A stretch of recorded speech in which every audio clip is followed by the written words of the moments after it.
This part of the lecture, we are going to talk about how you can explore your client's values and visions and why that's important as part of the wellness coaching process.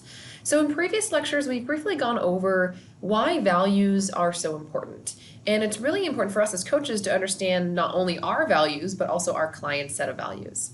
So, at the foundation of lasting behavior change lies the client's values and the vision for their future.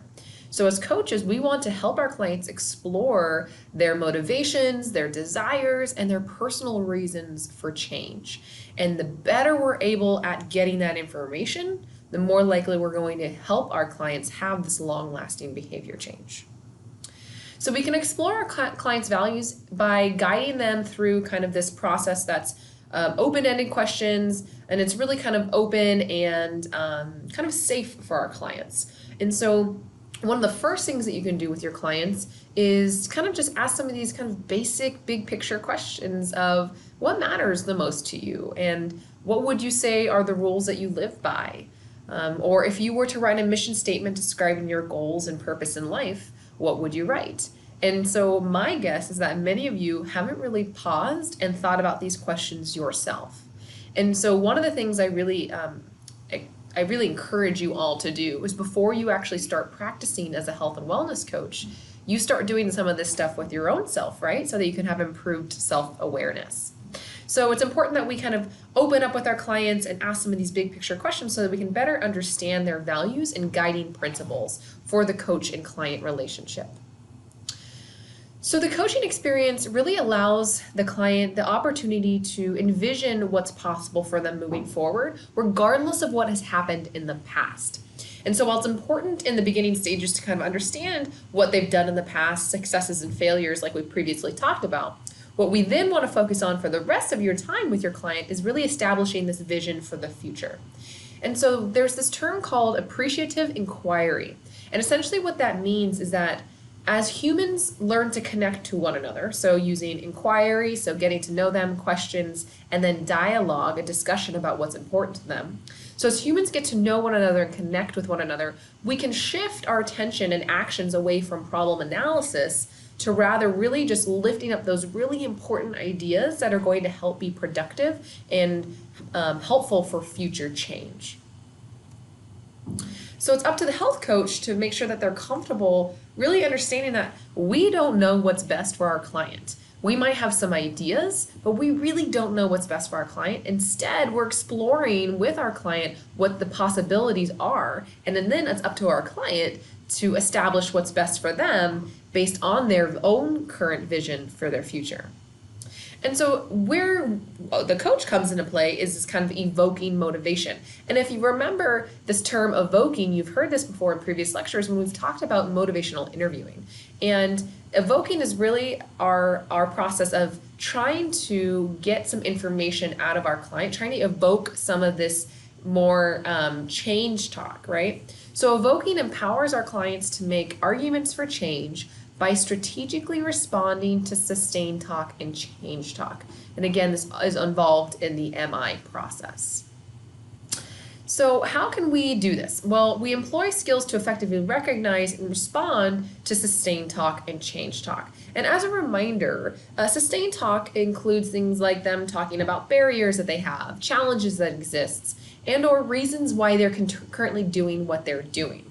And that's kind of, okay, well, I'm staying in this behavior. That's sustained talk. Change talk is when your client talks about reasons why they want to change, things that they're motivated by, values that they have that reflect a desire to change.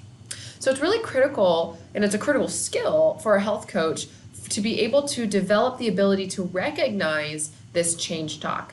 And really knowing that there are different types of change talk, and each type of change talk is going to help us better understand our clients' unique motivations.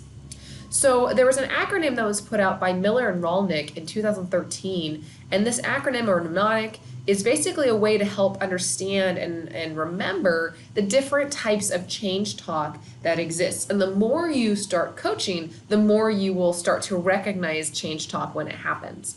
And so the acronym is DARN CATS, and I'll go over each one of these, okay? So it stands for desire, ability, reasons, need, commitment, activation, and take steps. So let's go ahead and break that down. So here are some examples of maybe some change talk that represents desire that a client might say. I want to exercise more regularly, or I would like to better manage my stress. So that demonstrates a desire to change. Here are some examples of something that your client might say that represents ability. So again, ability is a type of change talk. I might be able to cut back on how much wine I drink in the evening, or I can make more of an effort to go to bed at a reasonable hour. Again, that demonstrates change talk from their ability. Now let's look at some examples of reasons types of change talk. It would help me make more energy or have more energy throughout the day. Or it is important to me to be able to play with my grandchildren. Those are tangible reasons as far as why they want to change. And now let's talk about need, the need type of change talk. I need to quit smoking, or I've got to lose weight, or I must get more sleep. That's when your client clearly shows some language that it has to happen, almost like an urgency. So what's important to know is that in addition to listening for these different types of statements, a health coach can and should also evoke clients' desires, abilities, reasons, and needs through some really powerful open-ended questions. So here's an example for desire. If I wanted to better understand and maybe get my client to start using desire change talk, I might ask a question like, what would you like to change about your eating habits? And if I'm sticking with this example of eating habits and I wanted to learn more about their ability and get them to use more ability change talk, I might say, how might you go about making healthier choices if you decide to do it? An example for reasons might be, what are your top 3 reasons for wanting to eat healthier? And then a coaching question I might use for a need would be, how important is for you to eat more healthfully? Okay, so these are all great examples of questions, that open-ended questions that you can use as a coach to better elicit some of that different types of change talk. Now, it's important to note that it's not uncommon to also hear change talk coupled with sustained talk. And if you remember from previous lectures, I kind of mentioned that. So it's not that you're always going to get someone who's always positive and talking about wanting to change. You likely will get a little bit of the change talk also paired with a little bit of the sustained talk. And that's where you can use the skill as a coach to kind of use both of those things and put them together in a double-sided reflection, right? So again, it shouldn't be interpreted as a client being difficult or resistant if they're using this sustained talk. Rather, the coach should emphasize the client's autonomy and recognize and respect that really it's up to the client to change. So coaches can use that reflective listening and that double-sided reflection to help our client move more towards change. And just remembering that when we're using that double-sided reflection, we always want to start with that sustained talk first before we then highlight that change talk. And really the reason why is we want to end on the thing that's positive that we know they want to change and start with the thing that maybe is getting them stuck. So now let's go ahead and talk about the second part of this mnemonic, CATS, and that stands for commitment, activation, and taking steps. So here are some examples of things that your clients might say that represent each of those. So for commitment change talk, a client might say, I intend to make sleeping a priority, or I swear I'll quit smoking sometime. And it kind of demonstrates that commitment. And words you want to look for are intend, or I will, or I swear, right? Activation, examples of activation change talk are, I'm ready to make eating habits change. I'm prepared to cut back on the number of cigarettes I've smoked, right? Again, showing some activation and change talk. And then lastly, it's taking steps, and this is the last type of change talk. Examples might be, I attended 2 group fitness classes this week, or I bought a new cookbook so I can prepare some healthier dinners. So this shows you as a coach that they are taking steps towards this change. And so what's important to note is if we go to that previous slide, the DARN part of this acronym is like this preparatory stage, right, of change, whereas the CATS part of this acronym really stands for this mobilizing. Okay, they're kind of doing it.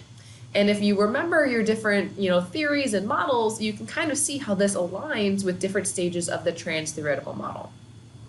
So as clients work through ambivalence and arrive at a point where they're ready to move forward and taking actions towards change, the acronym CATS represents the types of commitment language that you often will hear. And these statements are commonly referred to as what we call mobilizing change talk, and they signal a readiness on the part of the client to devise a plan and really to start for that behavior change. So let's go ahead and pause here. I have two questions for you. Why is it important for the coach to discuss and understand the client's values? Secondly, what does Darn CATS acronym stand for, and how does it relate to health coaching? We'll pause here and move on for the next lecture in just a moment.